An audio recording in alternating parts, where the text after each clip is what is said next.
Olá pessoal, aqui é o professor Vinícius, dando início à nossa videoaula de programação para a Web 1.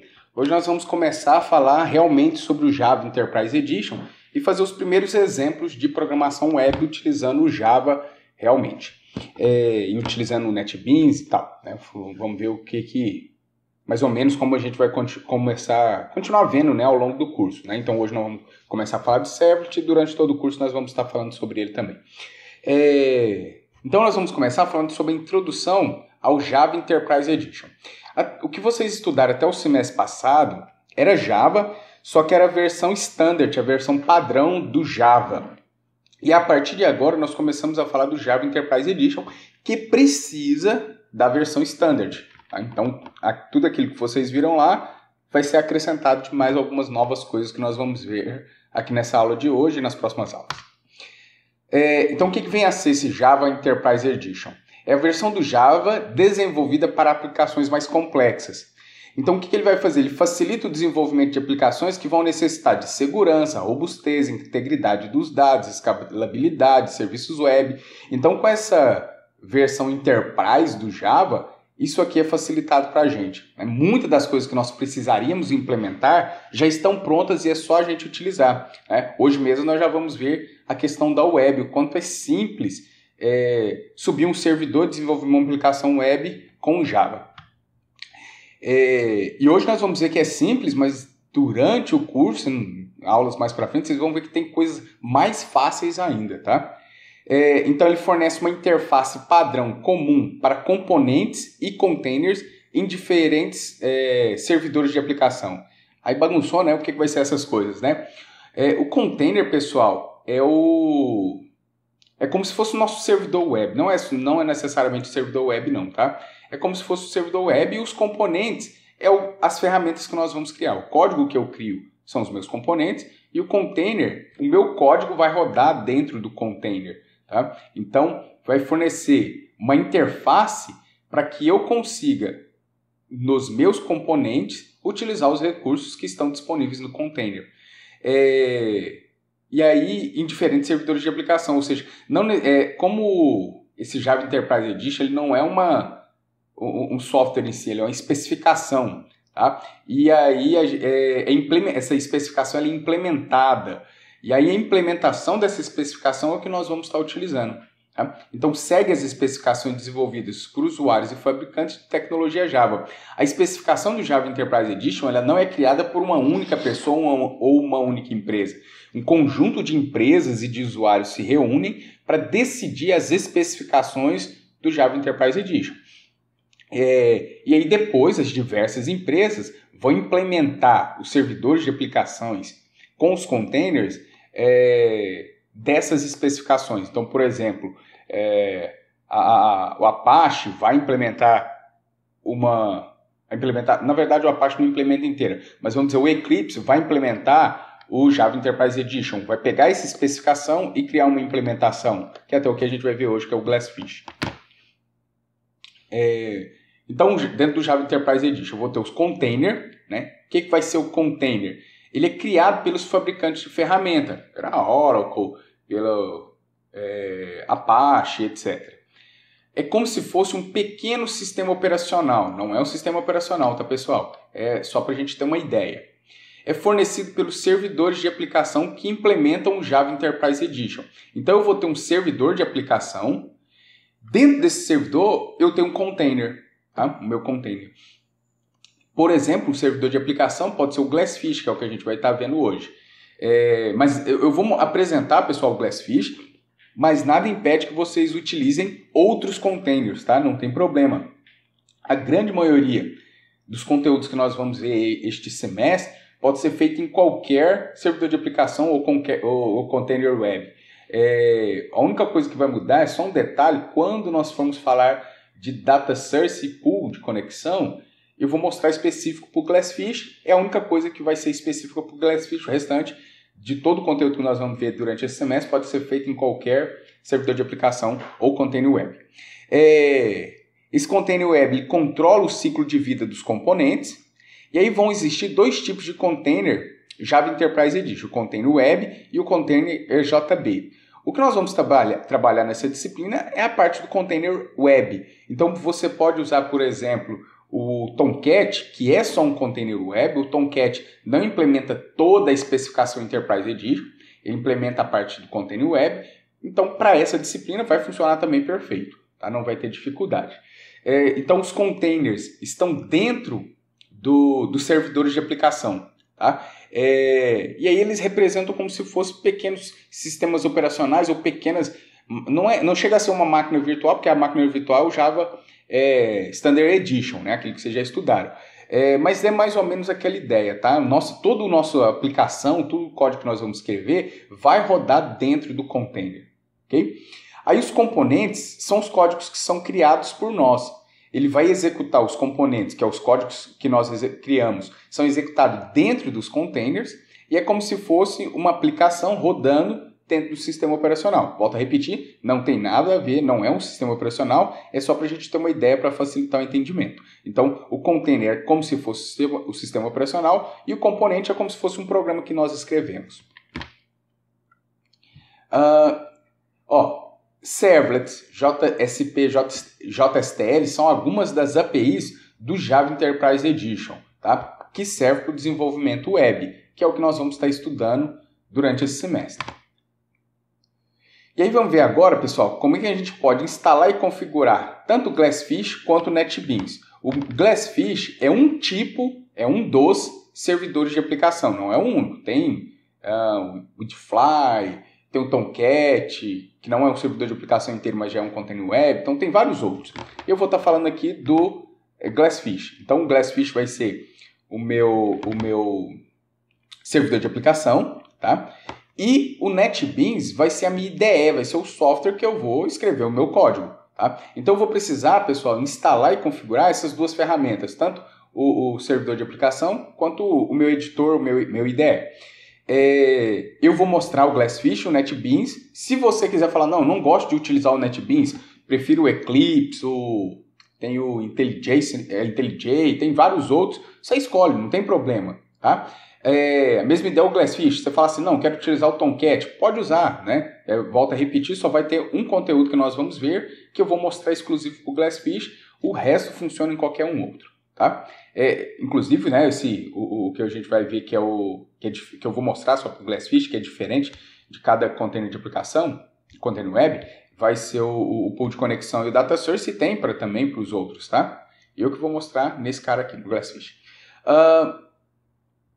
Pré-requisito, o Java Standard Edition. Aquele Java que vocês já usaram, já utilizam de outros cursos, né, do semestre passado. Então, preciso que ele já esteja instalado já no seu computador, que ele é pré-requisito para o Java Enterprise Edition. Depois, o que vocês vão fazer? Baixar o Glassfish do site da Oracle. Aqui está o site da Oracle, pessoal, mas mudou, se não me engano, tem acho que uns 4 meses, 5 meses. Agora nós vamos baixar não mais do site da Oracle, vou corrigir esse slide para deixar lá para vocês. Nós vamos baixar do site do Eclipse, tá? E aí nós vamos procurar... Mas eu vou mostrar para vocês, ainda existe também o site da Oracle, mas já pode ser baixado do site do Eclipse.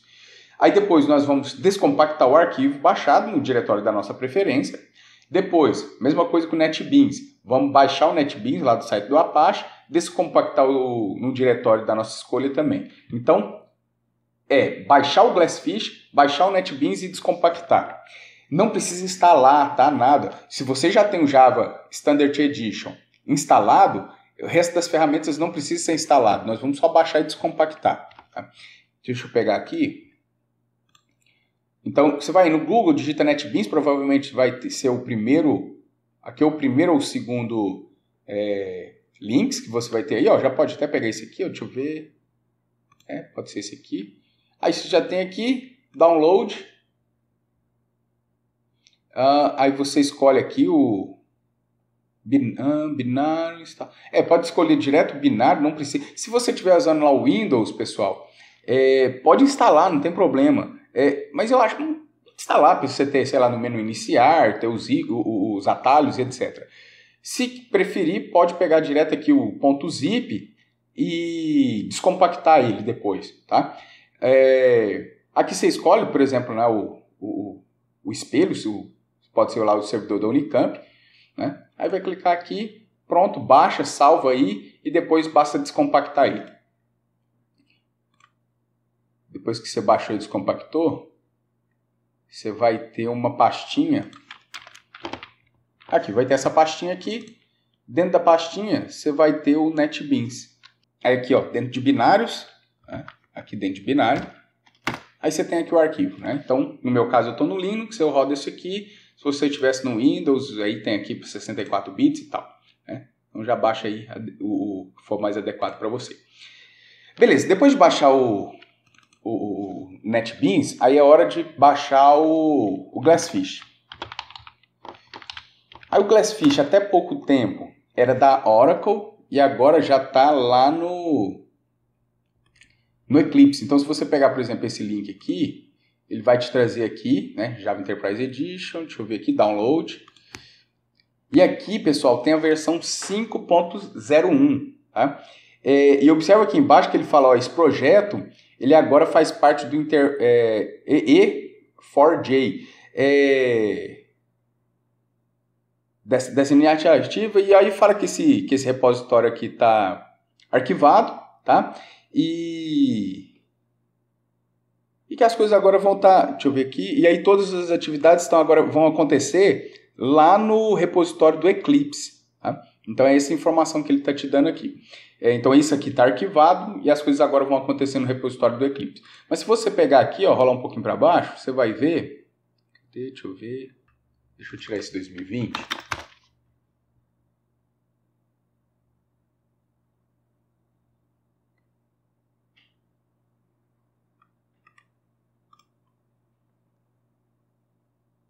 Aqui, ó. Esse que eu quero aqui, tá? Projeto eclipse.org download.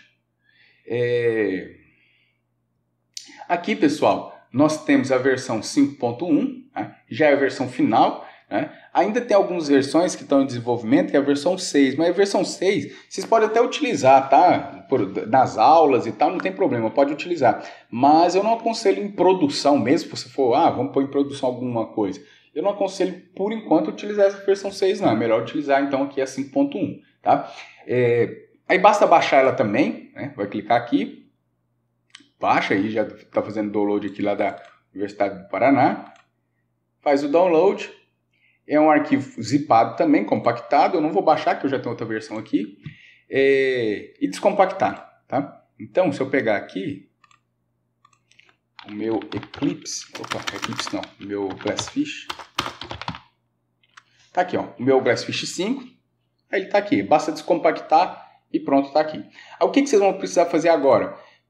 Para facilitar as coisas, pessoal, nós vamos usar o NetBeans para startar o Glassfish, né? Então o Glassfish eu preciso subir ele, eu preciso rodar ele. E para facilitar as coisas nós vamos usar o NetBeans, ou se você quiser, pode utilizar o Eclipse também ou qualquer outra ideia. Então eu vou mostrar aqui como que a gente pode fazer para configurar o NetBeans para estar usando o Glassfish. Tá? Então vamos vir para cá. Ó, você vai... Aqui está escrito, pessoal, então você vai lá abrir o NetBeans, tá dentro lá do binário e tal, deixa eu pegar aqui.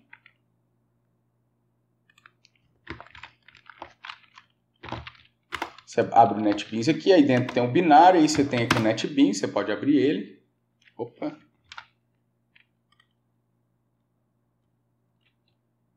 Aí tem que configurar aqui a propriedade para ele dar permissão de execução, tá? Já está aqui. Deixa eu abrir aqui já tá. Aqui eu já tinha instalado aqui para ficar no menu aqui na barra. Fica mais simples. Você abre ele aqui, depois que você abriu, você vai lá em ferramentas, e vai em plugins, e aí você vai ter que habilitar a questão do Java Web e Enterprise Edition. Então na aba Install, vai marcar esse checkbox e clicar para ativar. Aí depois vai seguir as instruções. E também, ou na aba de plugins, dos plugins que estão disponíveis, marcar o checkbox referente ao Java Web e Enterprise Edition. Tá? E aí instalar e tal. Né? O que está falando ali? Deixa eu mostrar aqui para vocês. Vem aqui nas ferramentas, Tools, Plugins.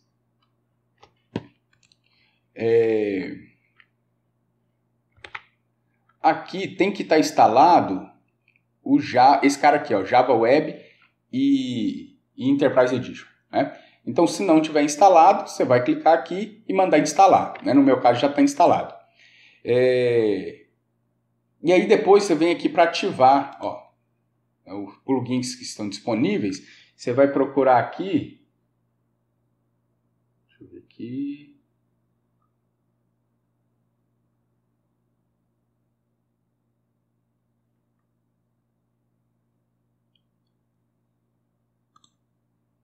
Você vai procurar aqui, pessoal, aquele mesmo termo, Java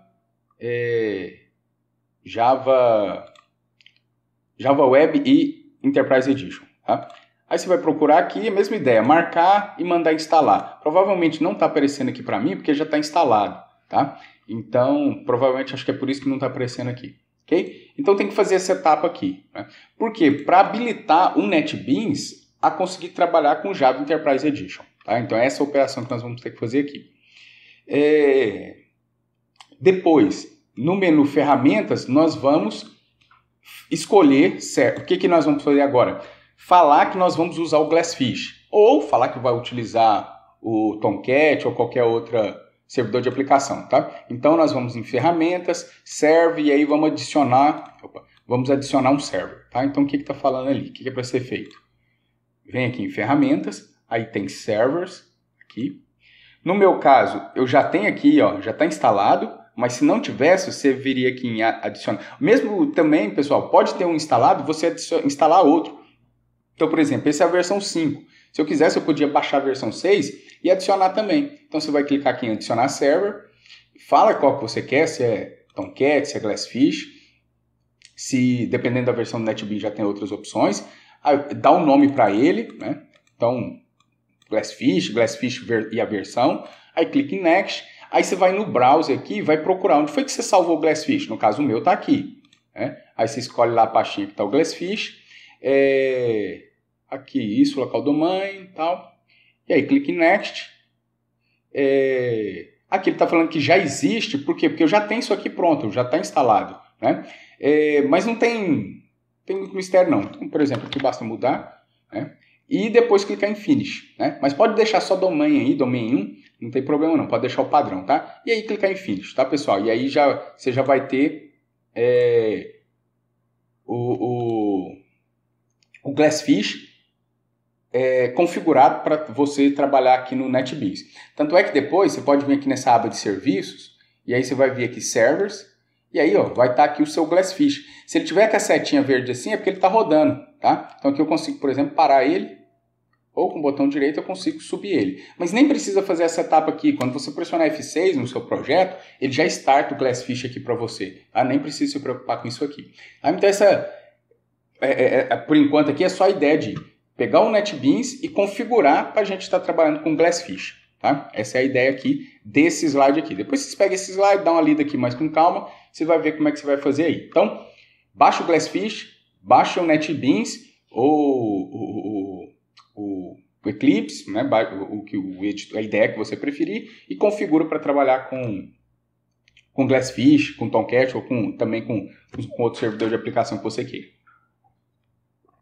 Beleza, feito isso, vamos continuar. Próximo slide. Esse foi o slide 2, tá, pessoal? Tem lá na minha pastinha do Dropbox.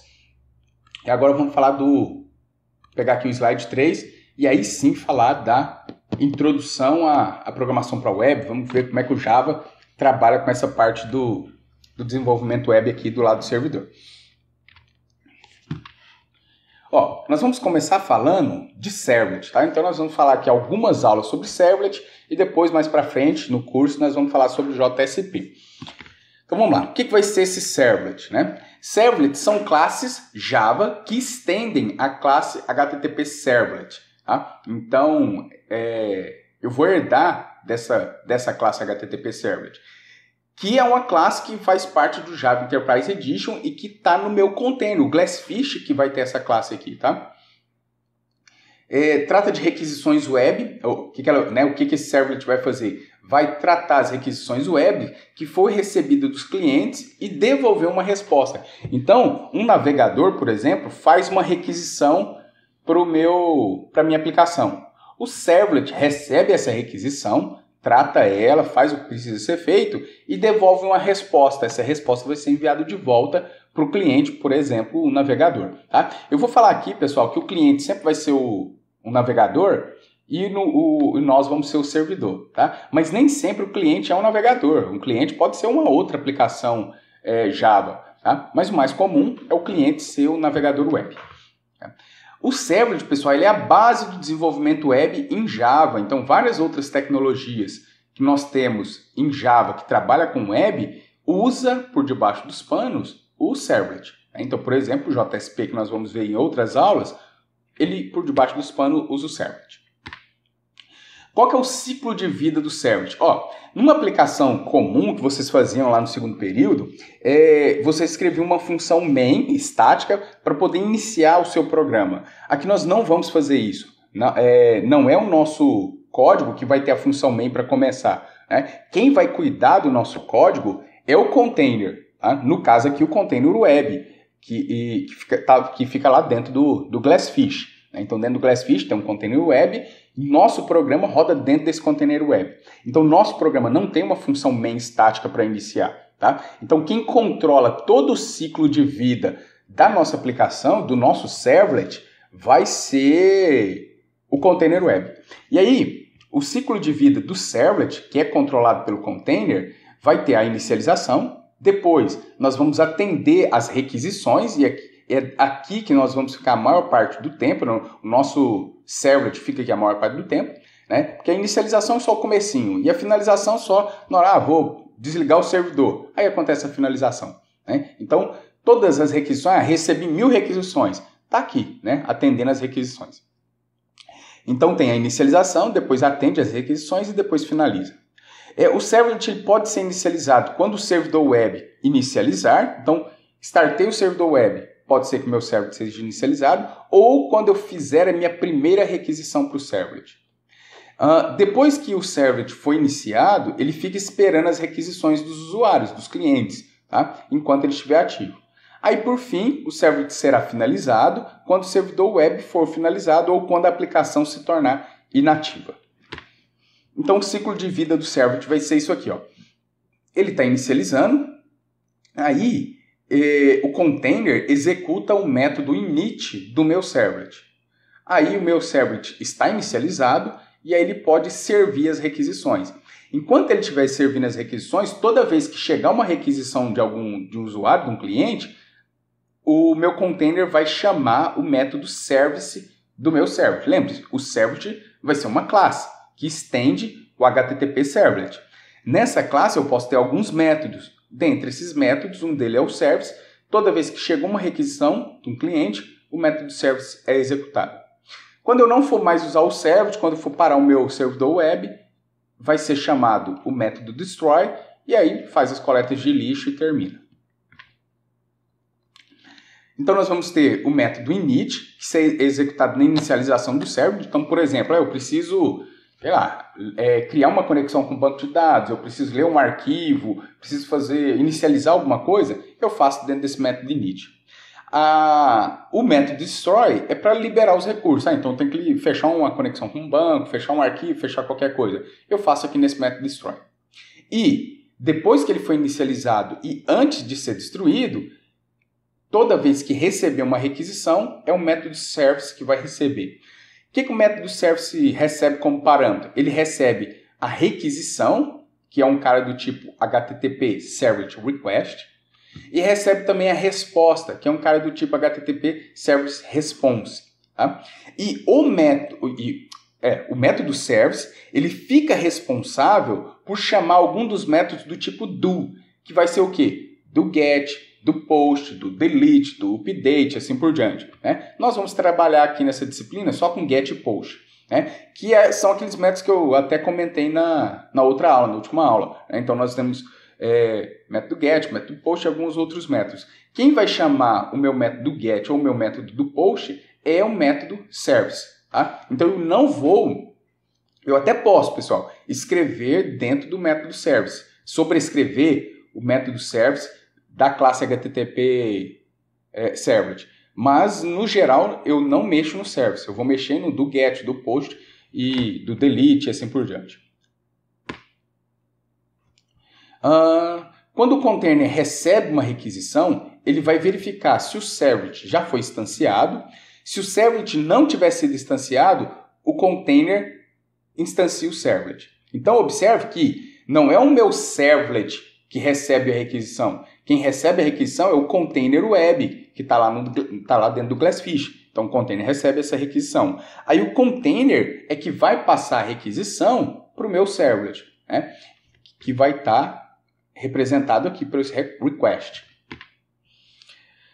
Na sequência, o container cria os objetos para representar a requisição e representar a resposta. Aí o container passa esses dois objetos para o método service.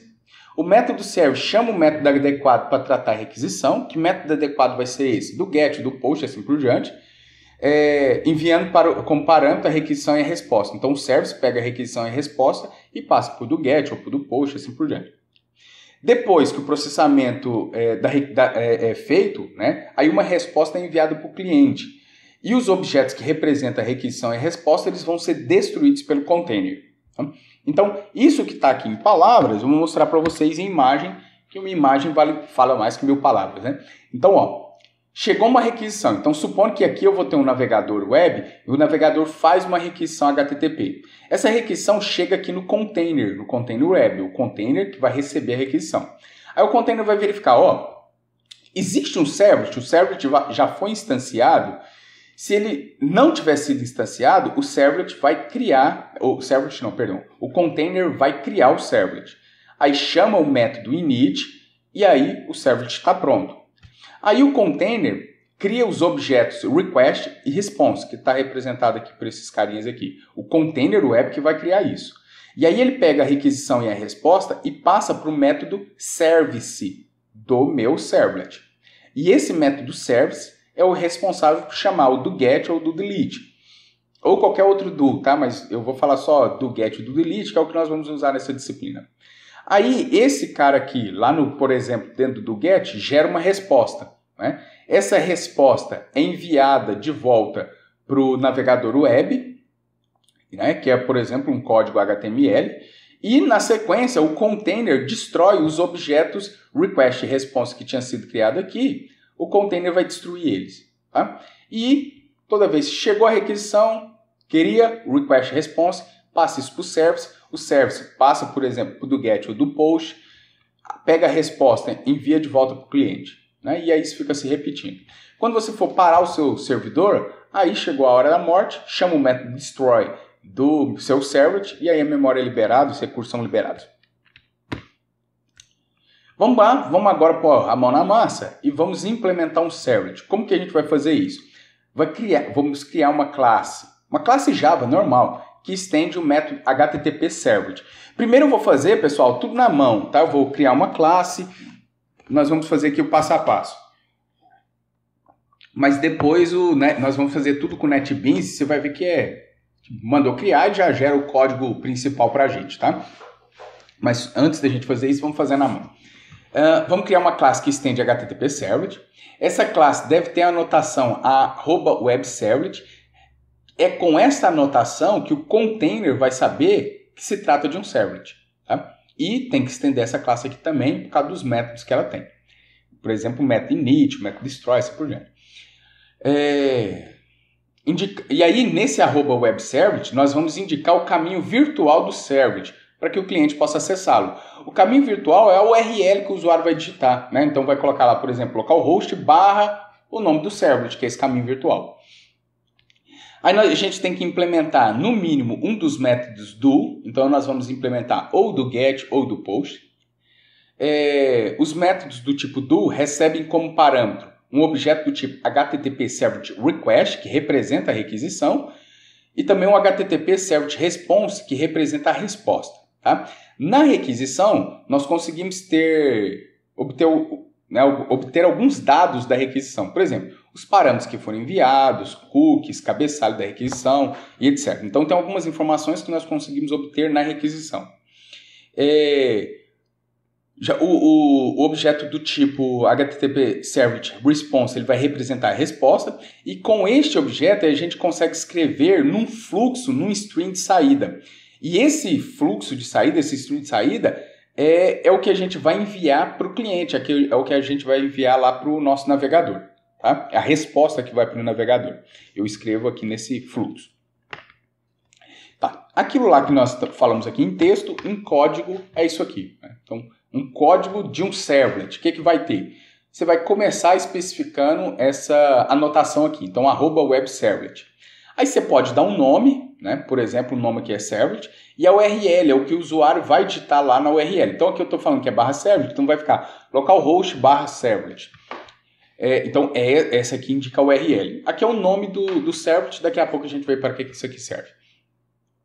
Então, eu vou ter uma classe, aqui eu estou chamando essa classe de servlet, e essa classe estende a classe HTTP Servlet.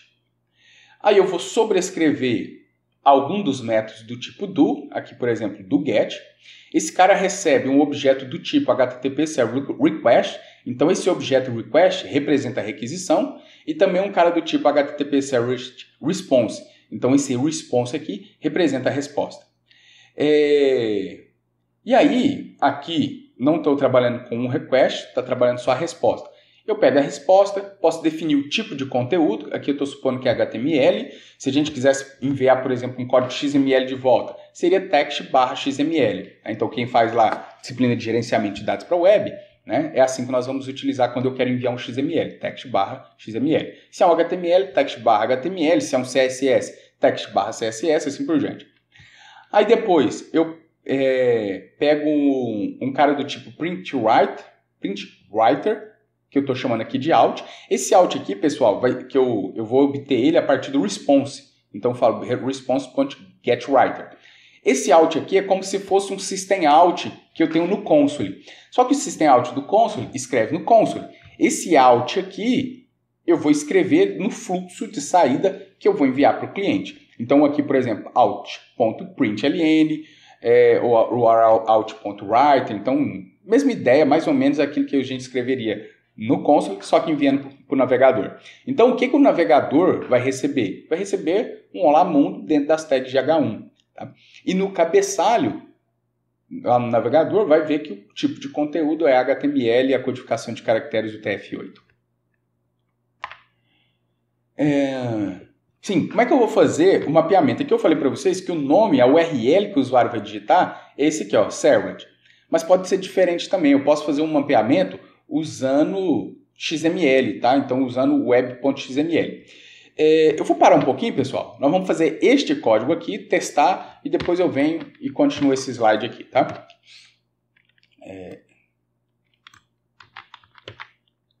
Então, eu já tenho um NetBeans aqui aberto, eu vou criar um novo projeto. Aí eu vou criar um projeto web. Pode utilizar o Ant, né? Porque pode utilizar o Maven também, pessoal, né? Se quiser usar o Maven, vem aqui, ó, Web Application. Pode utilizar o Ant também. Para essas primeiras aplicações, eu não vejo diferença. Tanto faz o Maven, o Ant, pode ser o Gradle também, tanto faz. Mesmo porque nós não vamos estar utilizando nenhum recurso, né, assim, dos recursos avançados que o Maven disponibiliza. Agora, mais para frente, quando a gente for usar, por exemplo, JDBC, que eu preciso do drive de conexão, aí trabalhar com o Maven se torna mais simples, tá? Então, por enquanto, vou deixar aqui no Ant mesmo, que ele é o tradicional, ele é mais antigo, é o mais simples, tá? Não tem nada de recurso especial, está mais simples de entender. Então, aqui eu escolho a aplicação web, vou clicar em Next, vou dizer aqui, ó, primeiro servlet e finish. Não preciso escolher nada aqui, só finish.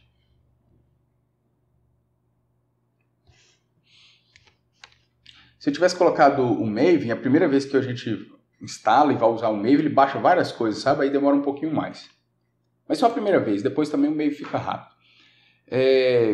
Eu vou vir aqui, né? Aí, ó, num projetinho web, pessoal, nós vamos ter aqui web pages. Aqui dentro de web pages vão ficar nossas páginas HTML. Não dentro de webinf, tá? O webinf aqui por enquanto está vazio, né? Daqui a pouco a gente vê o que vai dentro do webinf. O que vai dentro de webinf, o usuário não consegue acessar através do navegador. Então, dentro de webpage, eu tenho aqui um index.html. Então, se o usuário digitar lá localhost, ele já consegue acessar esse index.html.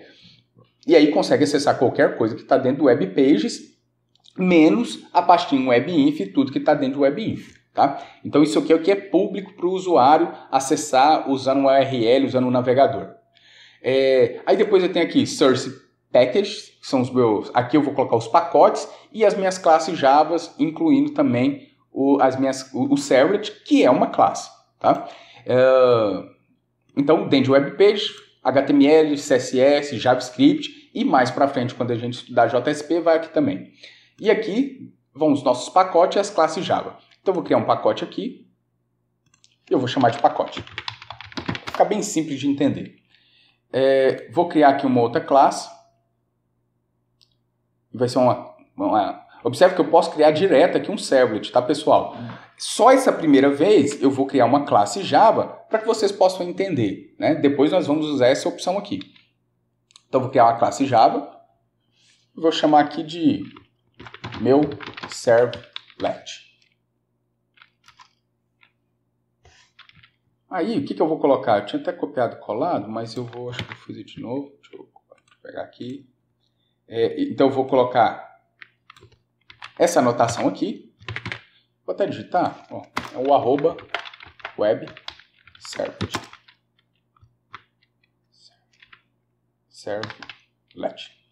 Observe que o pacote, tá, tem que vir desse pacote aqui. Então, arroba servlet. Aí você vai colocar um nome. Aqui basta colocar, por exemplo, um caminho qualquer. Por exemplo,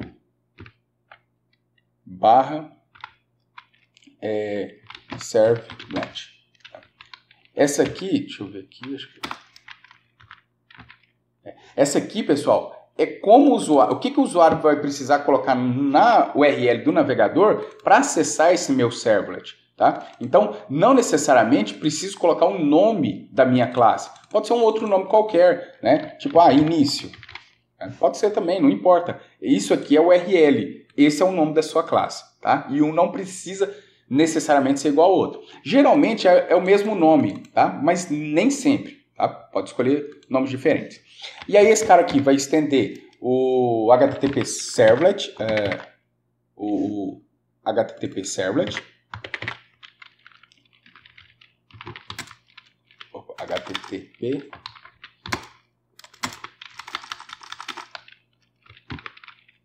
extend, perdão, então escrevendo errado. HTTP servlet.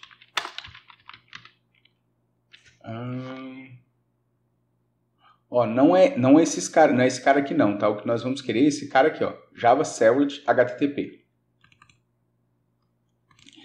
Pronto, esse cara aqui, pessoal, já é um servlet, né? Eu tenho a anotação. Ele estende HTTP servlet. Falta só a gente sobrescrever algum dos métodos do tipo do. Então, eu vou colocar aqui um override. E aí eu posso colocar aqui um do. Primeiro é um protegido e void.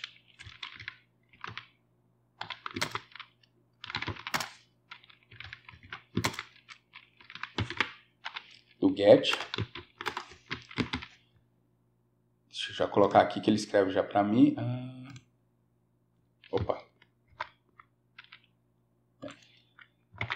Não quis preencher, eu queria que ele preenchesse para mim não ter que digitar tudo. Mas não preencheu, nós vamos colocar lá.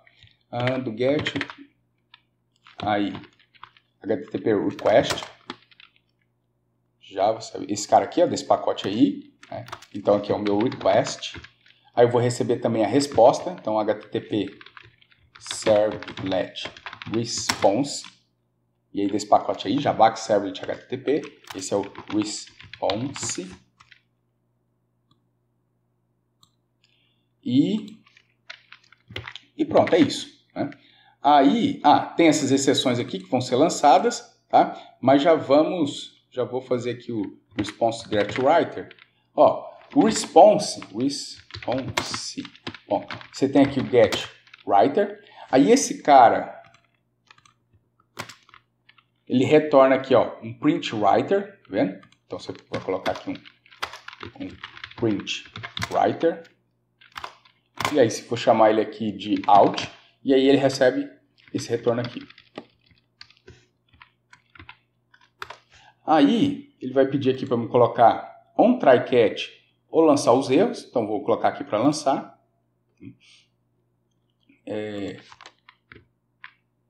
Isso. E aí, pronto. E agora a gente pode usar esse out para poder escrever.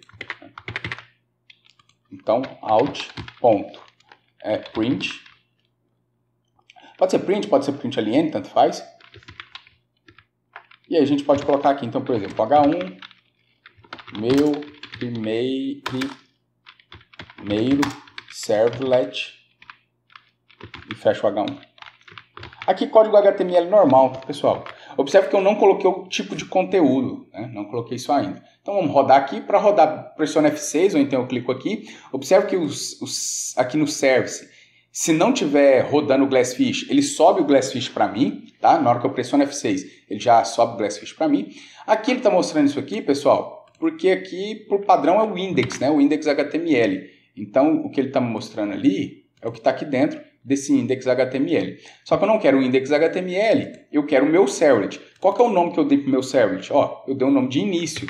Então, aqui eu vou colocar início. E aí ele me mostra aqui o meu primeiro servlet.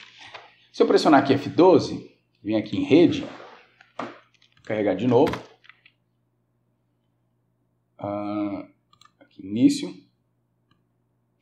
Aí, observe que o cabeçalho de resposta, o response reader, ele tem aqui o tamanho, né, que o servidor que eu estou usando, Glassfish, aqui algumas outras informações. Mas não tem o tipo de conteúdo, né? Aqui é o cabeçalho da requisição. Isso aqui é o navegador envia para o servidor. Aqui já é o cabeçalho da resposta. O servidor envia para o navegador, né? E aqui você vê o conteúdo da resposta. Então, o conteúdo da resposta, ó, foi isso aqui. Não teve body, não teve HTML, não teve nada. Eu coloquei só isso aqui, mas você escreveria o código completo normal, tá? E aqui é parâmetros. Os parâmetros aqui são parâmetros que o navegador envia para o servidor, tá? Daqui a pouco nós vamos ver isso aqui. Mas aí eu quero mostrar aqui que não tem... Qual que é o tipo de conteúdo da resposta, né? Nós não informamos. E a gente pode informar. Como? Falando que a resposta, set content type, e a gente informa isso aqui, né? Então, vamos acrescentar isso aqui. Out.set. Opa, out não, perdão. É o response. Set content type. Vai especificar aqui o tipo de conteúdo. E aí eu vou falar que se trata de text/HTML. Salvar. Voltar aqui. F5. E agora eu tenho aqui, ó, o tipo de conteúdo. E observa a codificação de caracteres. Essa aqui é a codificação de caracteres que ele colocou para mim por padrão. Eu não especifiquei isso. Então, por exemplo, se eu tivesse aqui algum acento, né? Meu primeiro servlet é legal. Salvei. Ctrl S. Vou voltar. Observa quando eu dou Ctrl S, ó. Ctrl S. Ele já faz a gente chama de deploy. Deploy é o processo de pegar tudo que eu fiz e colocar para rodar, né, no servidor, tá? Então já fez aqui o deploy para mim, posso voltar aqui, pressionar F5, ó, já está até certo, né? Nem ficou errado. Mas se tivesse dado algum erro, eu poderia especificar a codificação de caracteres da forma que eu tenho aqui, ó. Especifiquei aqui o char7. Por quê? Porque o editor aqui escreve em UTF-8, então é bom a gente já informar isso aqui. E agora, se eu voltar aqui, ó, eu já estou usando a codificação TF8. Né? Então, se por acaso tivesse algum problema com acento, com cedilha, etc., isso aqui vai evitar esse tipo de problema. Tá? Deixa eu ver. Acho que é isso. Né? Por enquanto é isso aqui. Isso. Por enquanto isso. Aí vamos continuar. Esse primeiro exemplo. Não está necessariamente igual, mas a ideia é essa, tá? E aí tem um nome... vamos falar aqui, né, o que é a diferença desse name e aí o URL, tá? Ó, Para mim fazer esse mapeamento, o que é o mapeamento? Aqui chama meu servlet, mas na URL eu escrevo início. Então eu estou mapeando o início para o meu servlet. Como que eu posso fazer esse mapeamento? De duas formas. Usando a anotação, né? Então eu posso colocar aqui @webservlet, que é a forma que eu coloquei aqui. Ou tem esse outro tipo de anotação, tá? Que aí você vai especificar URL patterns, né? URL patterns, os padrões de caminho. Então eu posso colocar mais de um caminho, caminho 1, caminho 2, e todos eles vão para o mesmo servlet. E outra possibilidade, pessoal, é escrever o mapeamento dentro do arquivo web.xml. Antigamente, se não me falha a memória, antes do Java 6, acho que até o Java 5, eu não tinha as anotações. Eu não tenho certeza, mas eu acho que a anotação veio com Java 6, tá? Mas eu não tenho certeza. Acho que é isso. Mas antigamente eu não tinha anotações, não tinha isso. Então, como que eu fazia esse mapeamento? Usando web.xml, usando este arquivo aqui e colocar nessa configuração. Hoje em dia, tanto faz, eu tenho as duas opções. Eu posso colocar anotação ou posso escrever isso. No geral, é muito mais simples escrever só anotação. Mas dependendo do que você for fazer, pode ser interessante você utilizar o arquivo web.xml, tá? Mas na grande maioria dos casos a anotação resolve.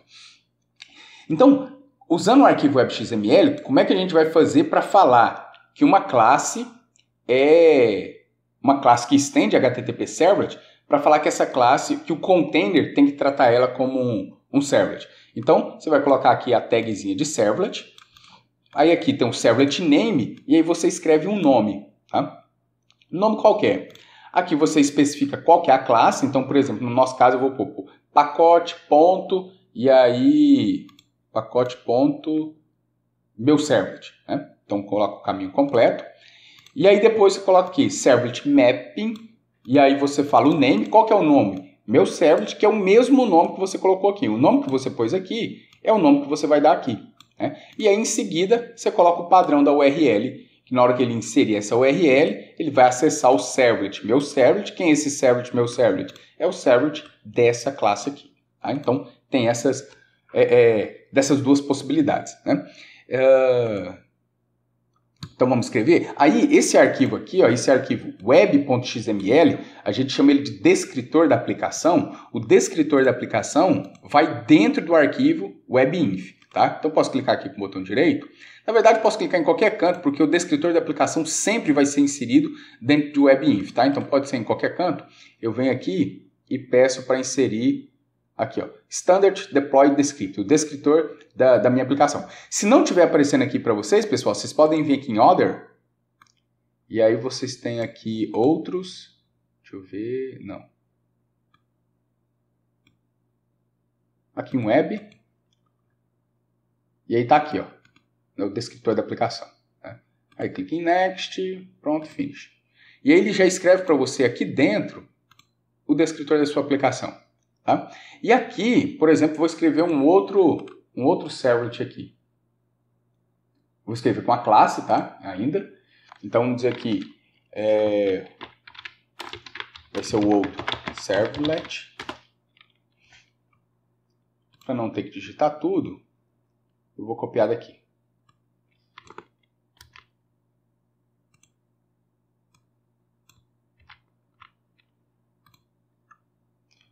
Então, o outro servlet e o segundo servlet com web.xml.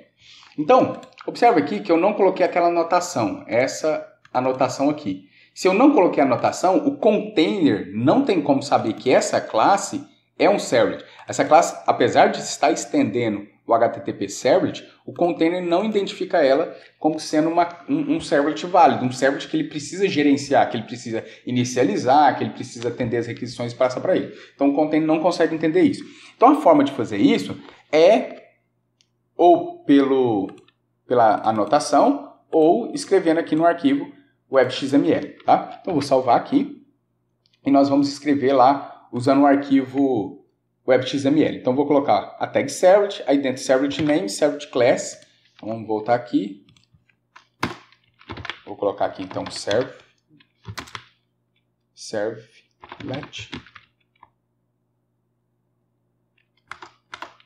Aí dentro aqui servlet name. E aí o servlet name um nome qualquer que eu queira colocar, tá? Então vamos escrever aqui, sei lá, segundo servlet. Aí tem o servlet,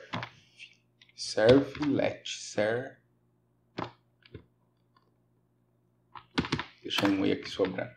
Então, servlet, deixa eu ver se está certo, isso, name, e aí o servlet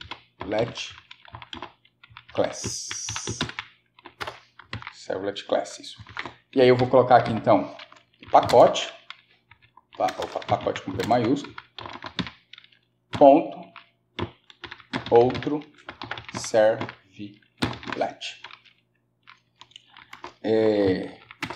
Aí agora eu vou fazer um mapeamento, então servlet mapping, servlet mapping, isso. Aí dentro do servlet mapping, o servlet name e o URL pattern. Então, servlet name tem que ser exatamente o mesmo. E aí o servlet não, URL pattern. E aqui eu coloco o caminho que eu quiser, por exemplo, segundo. Ctrl S. Aqui ele está me acusando que eu estou com algum errinho. Deixa eu ver aqui.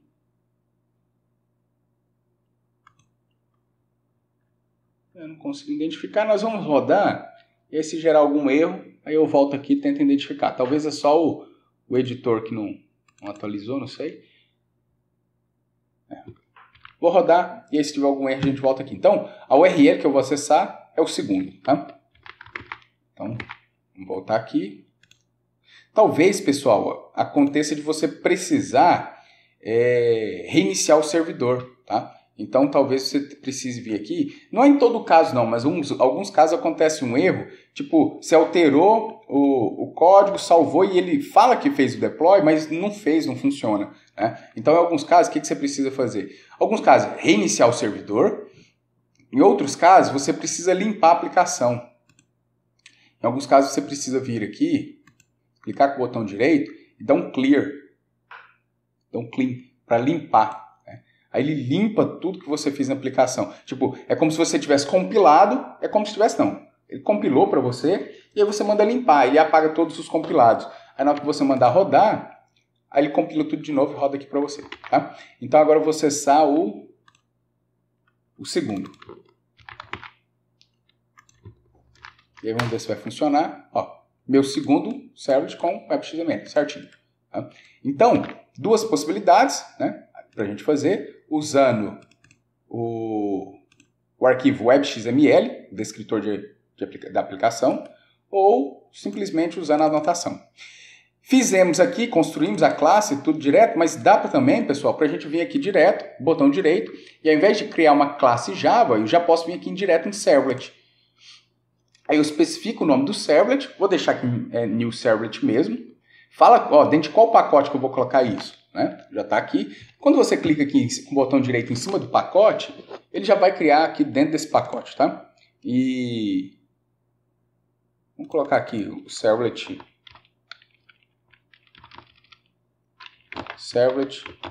automático, né? Que já foi criado aqui usando a ferramenta, usando o IDE. Se você quiser usar anotação, você não vai marcar essa caixinha. Aí ele vai colocar anotação @webservlet. Se você marcar essa caixinha, aí ele vai escrever dentro aqui do WebXML, dentro do descritor da aplicação. É isso que ele está falando. Adicionar informação para o deployment descriptor, ou seja, por arquivos em web.xml. No geral, eu não uso isso. Eu deixo sempre com anotação. E aí, finish. A única diferença é, como você não marcou, ele coloca aqui o @webservlet. Se você tivesse marcado aquela caixinha, ia estar aqui escrito semelhante ao que nós fizemos aqui. Tá? Aí observe que ele, quando eu mando gerar automático, ele me dá um nome, né, aquele name, e a URL, nada impede que você modifique essa URL aqui, tá? Só para a gente testar. Já está aí funcionando, tá? Que é a mensagem que ele coloca aqui. É isso aqui.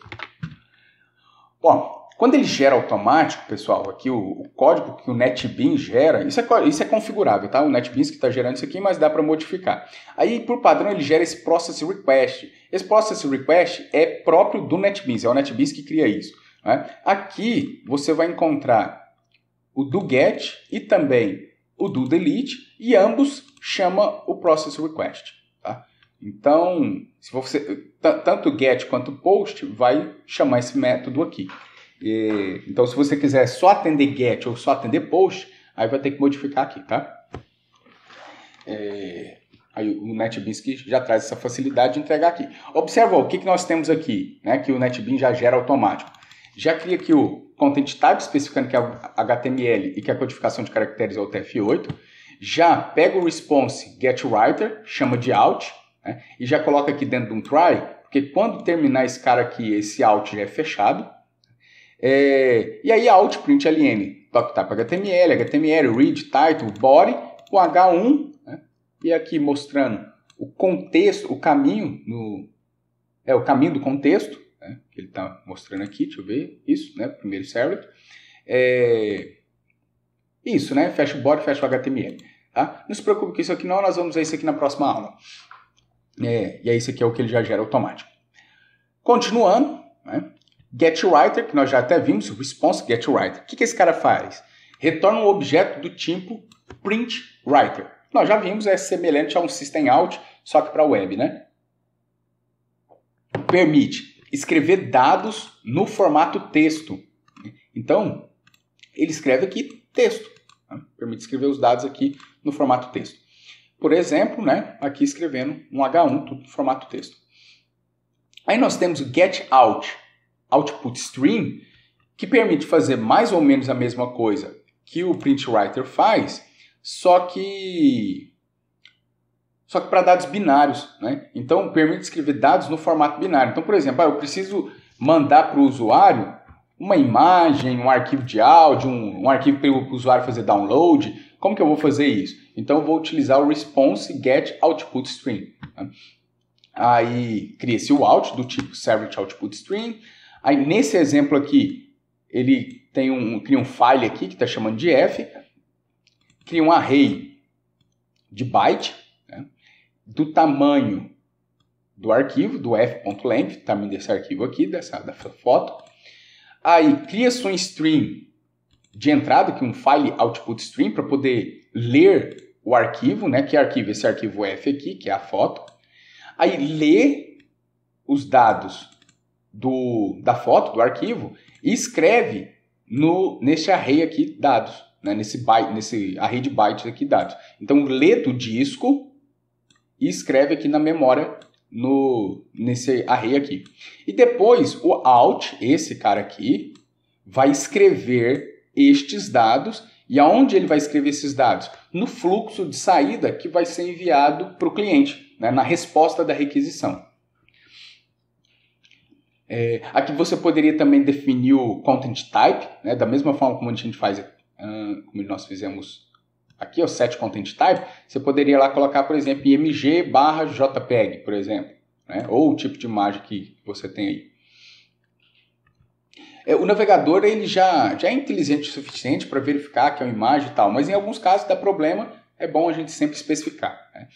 E também ele tem uma performance melhor, ele já sabe, ele não precisa adivinhar, ele já sabe qual que é se você informa. O set content type, que nós já vimos também, define o tipo de conteúdo que a resposta será enviada ao cliente. Quer ver um exemplo? Deixa eu pegar aqui.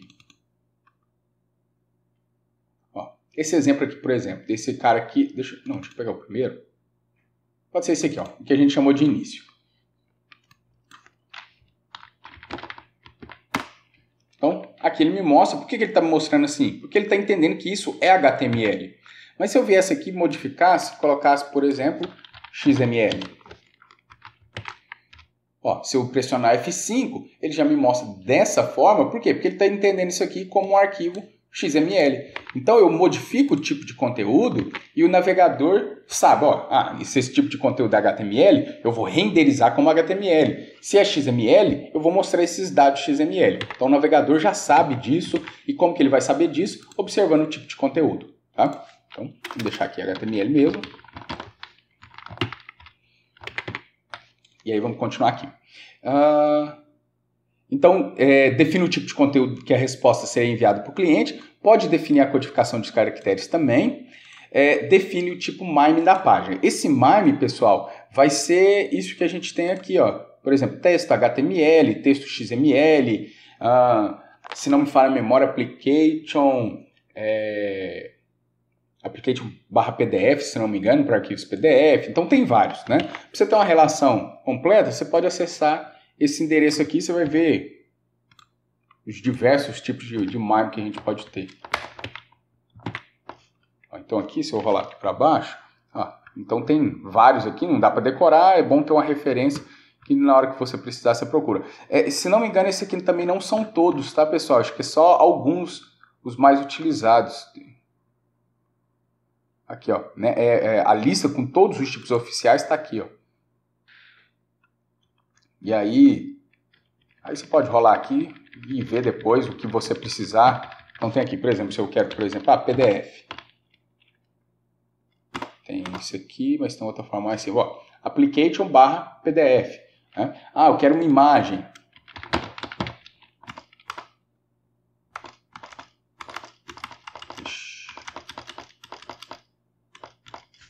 Imagem. Então você tem imagem aí nos vários diversos tipos. Né? Então imagem barra e aí TIFF, por exemplo, imagem barra PNG e assim por diante. Né?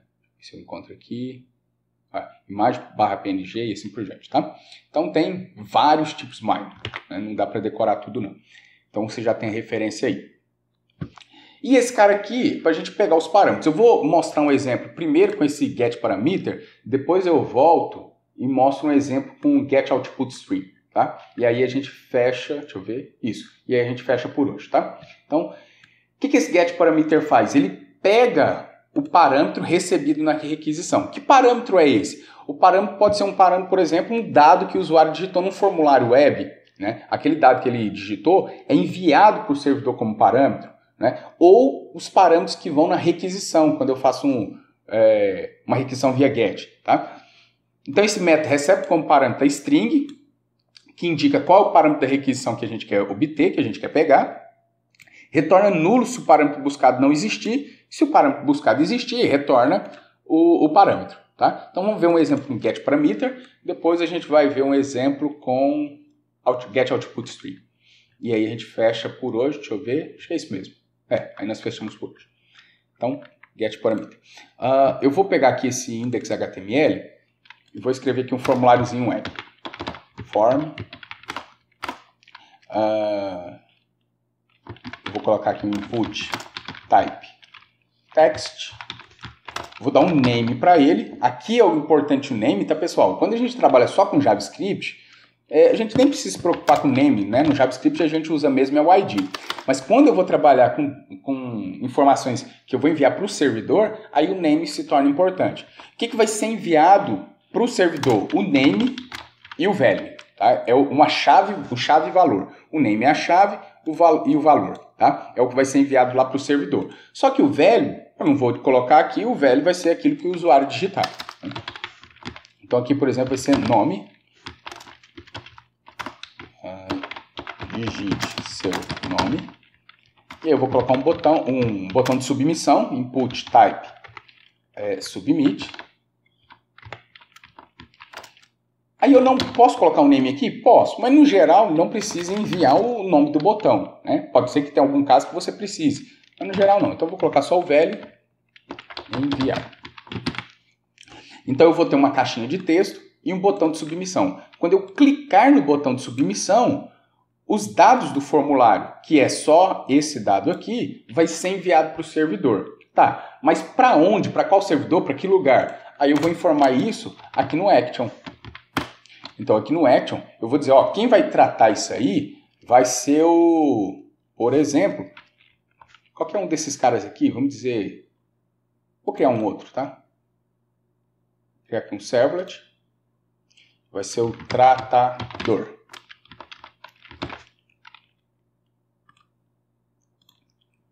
Então, quem vai tratar aquela informação vai ser esse cara aqui, o tratador.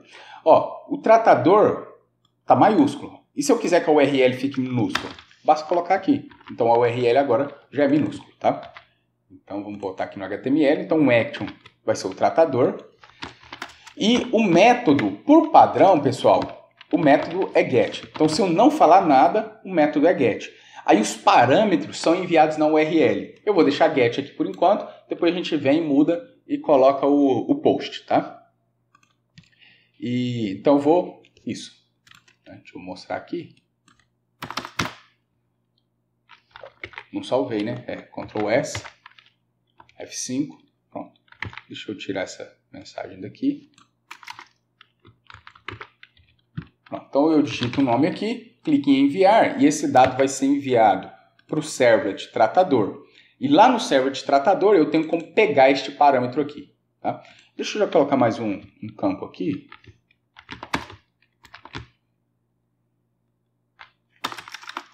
Idade.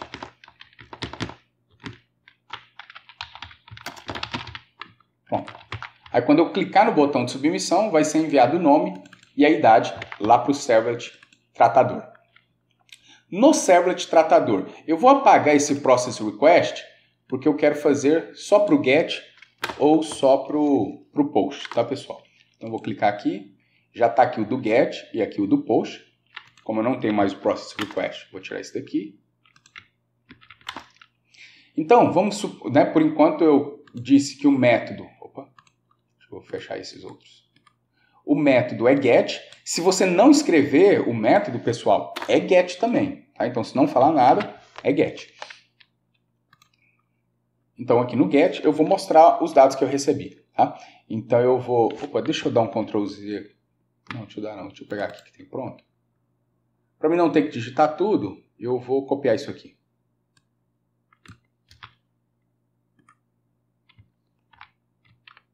Isso, então a resposta vai ser uma resposta HTML. Aí estou escrevendo código HTML e eu vou modificar só esse pedaço aqui. Então, eu vou pegar os parâmetros. Como que eu pego os parâmetros? GetParameter, né? Então, eu vou usar esse método aqui, tá? Pegando os parâmetros da requisição. Então, a requisição, eu vou pegar os parâmetros. Qual parâmetro? O nome e a idade, né? Então, eu posso dizer assim, string nome recebe request.getParameter. E aqui eu coloco nome. Por que que nome? Porque aqui, ó, eu falei que o name é nome. E string idade recebe request.getParameter idade. Por que idade? Porque aqui está idade. E aí, ponto vírgula. Se não existir na requisição o nome, esse cara vai ser nulo. Se não existir na requisição a idade vai ser nula. Né? E aí, pessoal, observe que os parâmetros sempre são string, tá? Mesmo que a idade aqui sempre vai ser string. Mesmo que você viesse aqui, colocar aqui o type number, não importa. Esses dados estão sendo enviados, são string, tá? E aí depois aqui você poderia converter isso para inteiro. Aí eu vou mostrar aqui out.print. O nome é nome mais a idade é idade.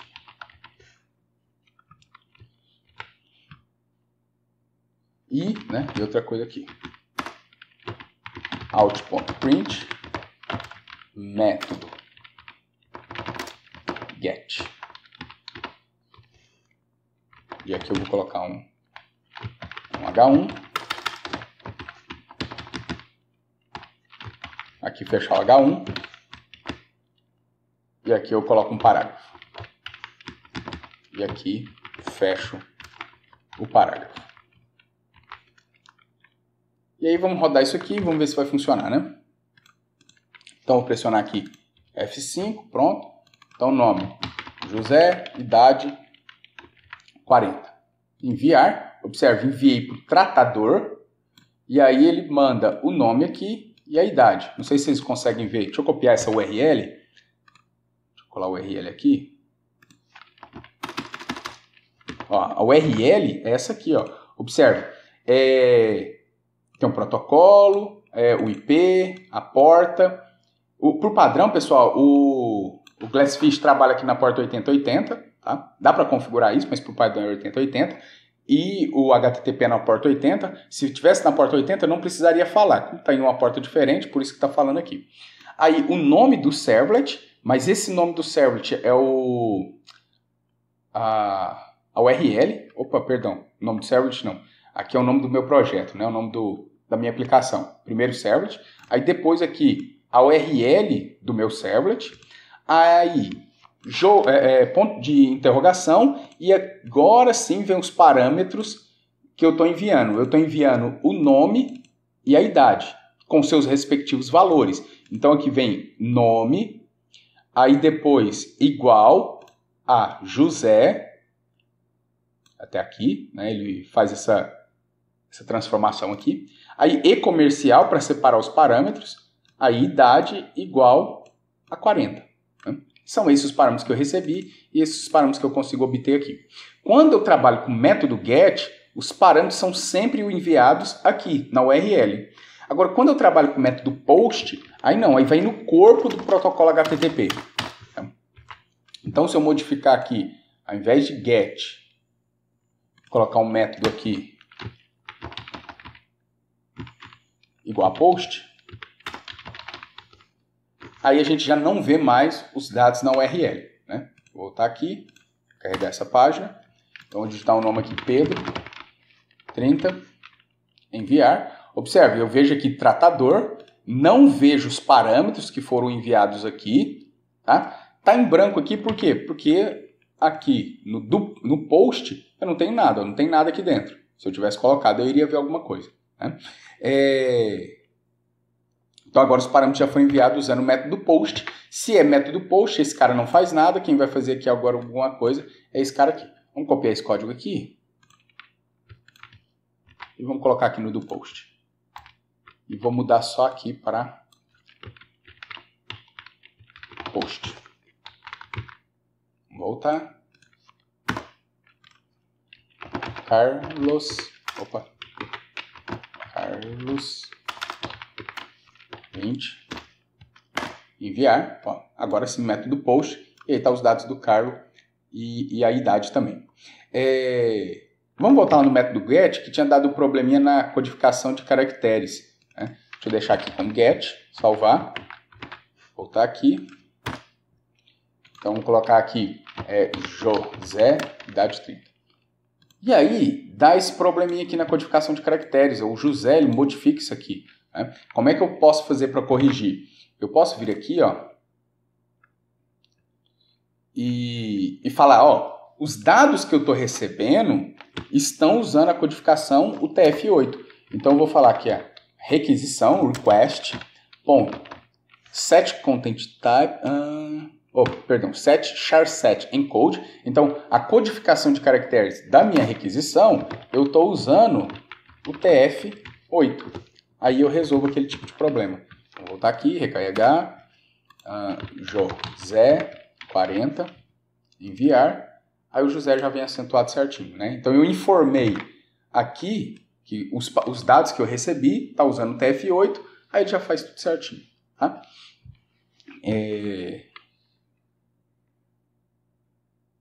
Isso, né? Então, diferença entre o GET e o POST. Método GET, os dados são passados aqui no URL. Método POST, os dados são passados no corpo do protocolo HTTP. Então, se você observar, quando estiver usando o método POST, você consegue observar aqui nos parâmetros. Aqui no método GET também, e no método POST você vê aqui nos parâmetros.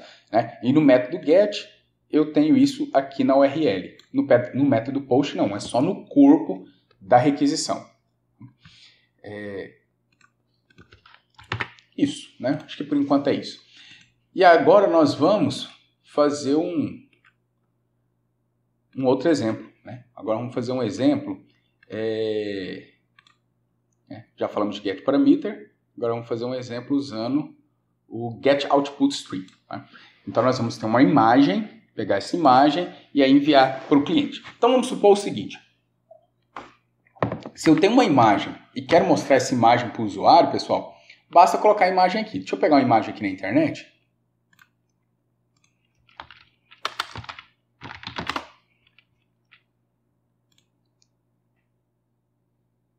Vamos pegar, por exemplo, essa imagem aqui.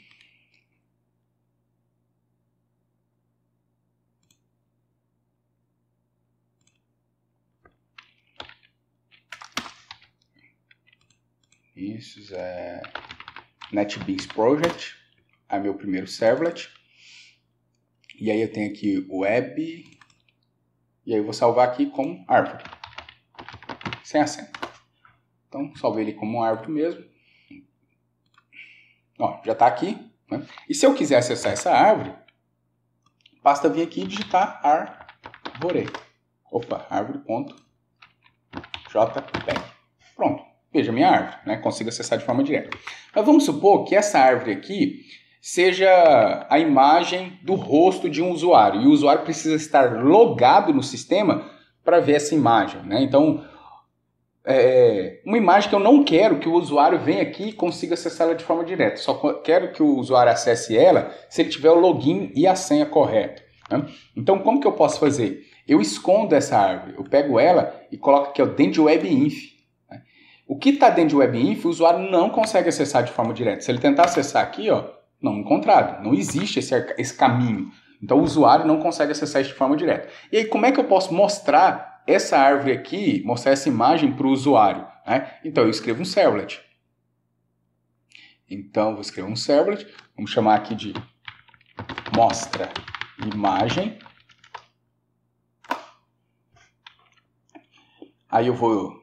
Vamos dizer que tanto faz ser método get ou método post. Se tanto faz ser método get ou método post, eu posso deixar aqui direto, tá? Opa, fiz bagunça aqui. Peraí, deixa eu fechar e abrir de novo. Então, se tanto faz atender a requisição get post, eu posso deixar aqui direto dentro do process request. Então, vamos tirar isso daqui. Tirar isso daqui também. Posso tirar... Aí aqui o tipo de conteúdo eu vou comentar, que depois nós vamos mudar. E aqui não vai ser mais isso. Aqui agora vai ser o get output stream. Get output stream. Esse cara aqui. E observe que o get output stream retorna um cara do tipo servlet output stream. Então eu vou ter um cara aqui do tipo servlet output stream, que eu vou chamar de out. Então ele recebe isso aqui. E aí eu deixo aqui dentro desse try, qualquer que acontecer, na hora que eu sair do try, ele já fecha esse cara aqui, então qualquer erro que acontecer já está aqui dentro também. Aí, eu preciso agora, pessoal, pegar o caminho dessa árvore aqui. Para pegar o caminho dessa árvore, eu vou utilizar o getRealPath, só que eu não vou explicar isso hoje, tá? Eu vou deixar para explicar isso na semana que vem, na próxima aula. Deixa eu só ter certeza aqui.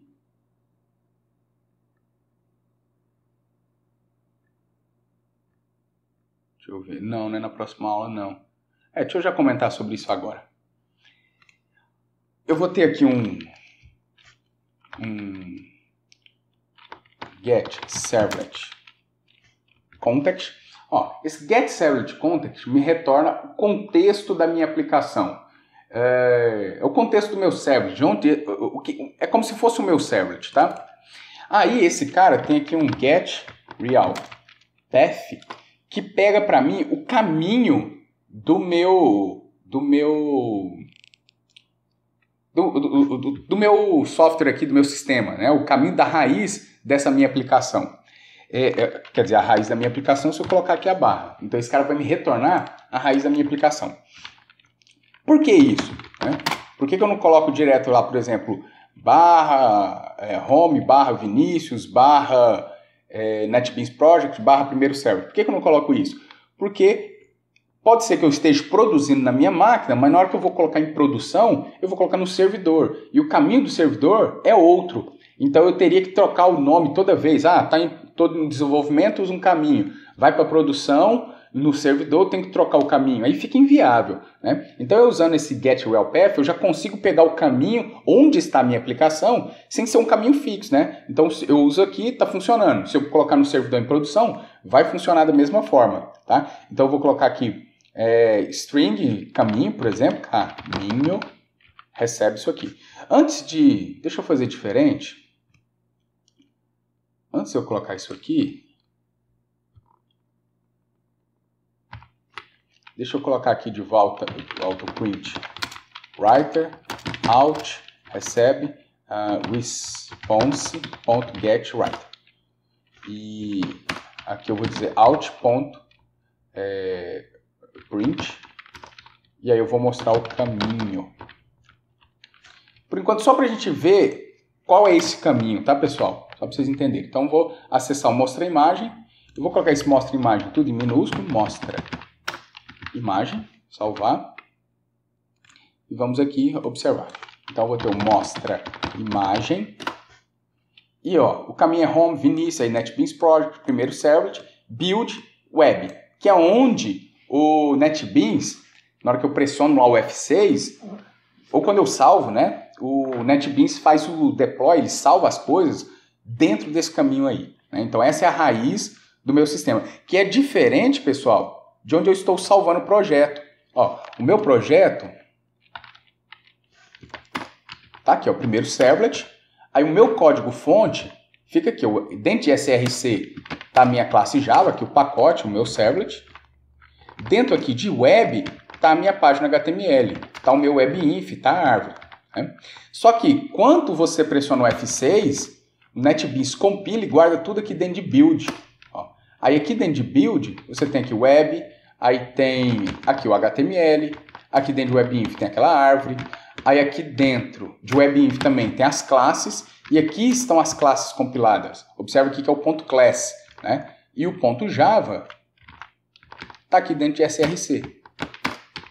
O ponto .java está aqui.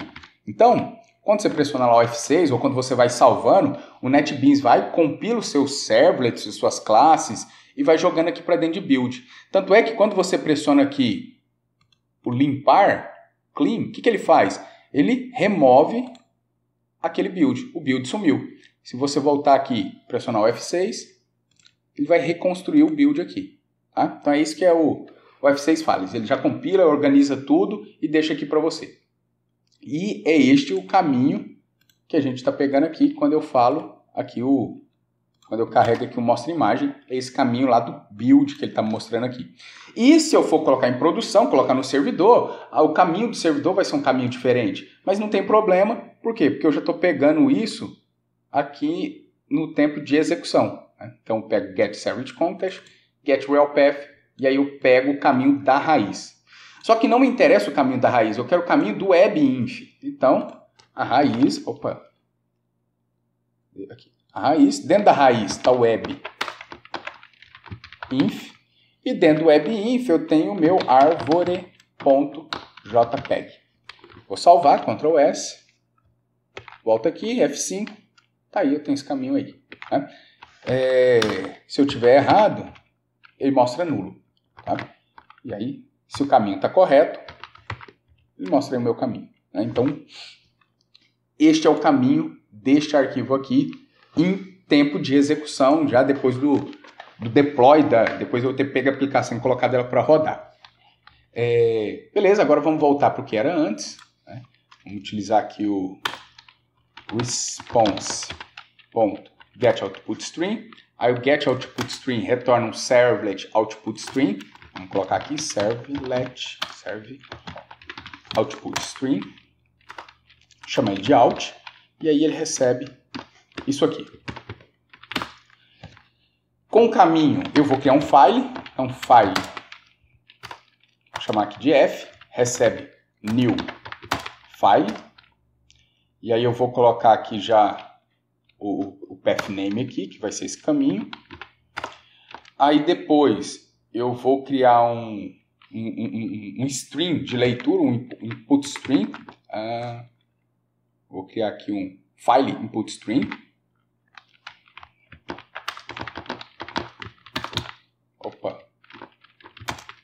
file input string, vou chamar de, sei lá, fluxo, recebe new file input string e passo o F aí como parâmetro. Aí eu vou criar um array de bytes,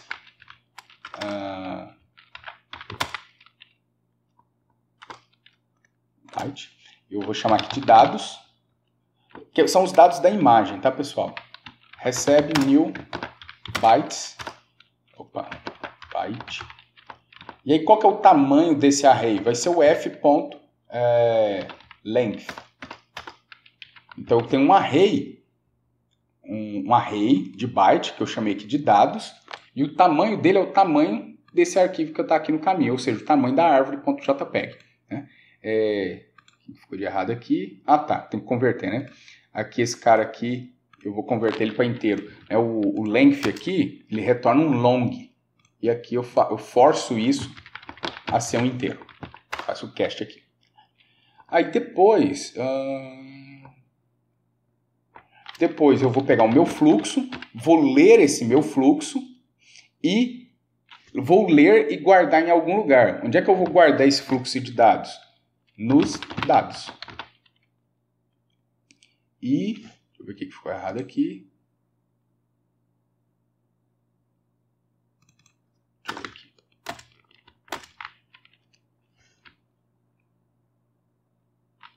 Ah, tá, é o byte aqui, que não é esse byte. P maiúsculo é um byte. É o tipo primitivo. Aí dados. Pronto. Então eu leio, né? Leio o quê? A imagem, né? Então o fluxo aqui é um fluxo que foi criado a partir do arquivo. E o arquivo é o arquivo dessa imagem, né? Então eu vou ler os dados dessa imagem e vou guardar nesse array dados, que já está com o tamanho correto aqui, né, que é o tamanho da árvore. Depois que eu fiz isso, então quer dizer, os dados da árvore estão aqui nessa variável dados. Aí o que eu preciso fazer? Out.write, eu vou escrever, mas aí eu vou escrever isso aonde? Vou escrever no fluxo de saída, que é a saída que vai ser enviada para o navegador do usuário. Então, dados. Né? Aí, salvo. E pronto, tá feito, né? Então vamos lá no mostra imagem. Deixa eu pegar aqui. Mostra imagem. Opa, aí ficou errado. Ah, tá. Aí o que ficou errado aqui? O navegador, pessoal, ele até tenta adivinhar qual que é o MIME, qual que é o tipo de conteúdo, mas nem sempre ele consegue, aí às vezes pode acontecer esse tipo de coisa. Como é que a gente resolve? Ah, e até aqui, ó, eu esqueci também, né? A gente resolve aqui, né, especificando o tipo de conteúdo. Né? Então aqui, pode ser, ó, se eu não colocar isso aqui, o navegador tenta adivinhar. Ó, tentou adivinhar e já deu certo. Mas para evitar, né, para garantir que ele vai conseguir ler tudo correto, você pode vir aqui, colocar o image/jpeg.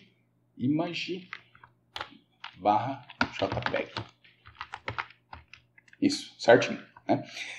E aí eu falei, ó, mas eu quero somente que mostre essa imagem se o usuário estiver logado, por exemplo, e tal. Então o que você pode fazer?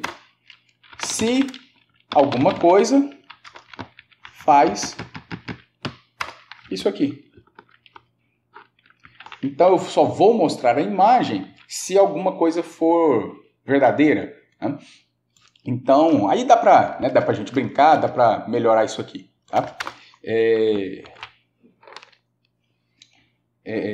Então dá para incrementar isso aqui, fazer os if, fazer las, fazer o que precisar ser feito. Dependendo, se é um usuário, sei lá, um usuário administrador, eu mostro uma imagem, se é um funcionário, eu mostro outra imagem, e aí dá para fazer da forma como precisar ser feito, e o usuário não tem acesso direto à imagem, só tem acesso ao servlet, e aí, então eu consigo controlar isso aqui. Ok, pessoal?